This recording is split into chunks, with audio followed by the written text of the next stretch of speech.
कशी वाचायची ते शिकणार आहोत। इंग्रजी वाचणं अत्यंत सोपं आहे, काही सुद्धा अवघड नाही। फक्त आपण जो अभ्यास करणार आहोत तो लक्षपूर्वक करायचा आहे। जो अभ्यास तुम्हाला दररोज देणार आहे तो अभ्यास तुम्हाला दररोज करायचा आहे। तर चला आपण सुरू करूया।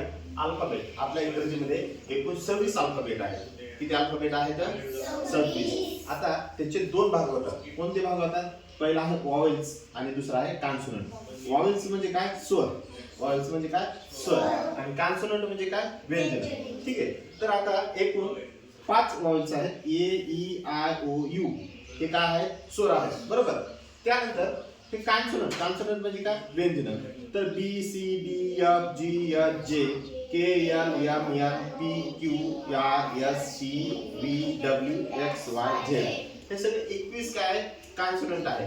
आणि हे स्वर आणि ही व्यंजन म्हणजे वॉवेल्स आणि कॉन्सोनंट मिळून काय तयार झाली? आपली एबीसीडी तयार झाली। ठीक आहे। तर आपण आता लगेच प्रोनाउन्सिएशन म्हणजे उच्चार, बरोबर। इंग्रजी शब्द आपल्याला समोर दिसतो पण त्याचा नेमका उच्चार कसा करायचा हे आपल्याला लवकर लक्षात येतं का? नाही। मग आपण आता पहिल्या एबीसीडी पासून त्याचे काय उच्चार आहेत ते पाहणार आहोत। तर प्रोनाउन्सिएशन म्हणजे उच्चार। Pronunciation of vowels. आधी सर्वप्रथम आपण वॉवेल्स म्हणजे स्वरांचे उच्चार कसे होतात ते पाहूया।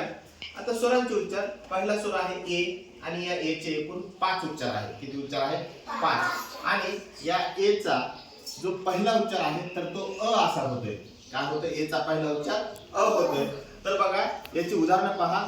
अवार्ड, बघा इथं अवार्ड म्हणजे पुरस्कार। अबाउट, बघा अ झाला। अनादर, अनादर म्हणजे आणखी एक। अवे, अवे म्हणजे दूर। अगेन, अगेन म्हणजे पुन्हा।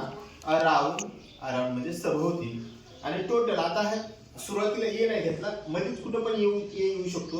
हा थोडासा नंतर आला ये। टोटल, टोटल म्हणजे एकूण, बघा टोटल म्हणजे ट च्या नंतर अ असा उच्चार होते। अशा प्रकारे हा याचा पहिला उच्चार आहे। आता राहिलेले 4 उच्चार आपण पुढच्या आणखी याच्यात अभ्यासूया। चला आता सर्वजण हे लिहून घ्या। ठीक आहे।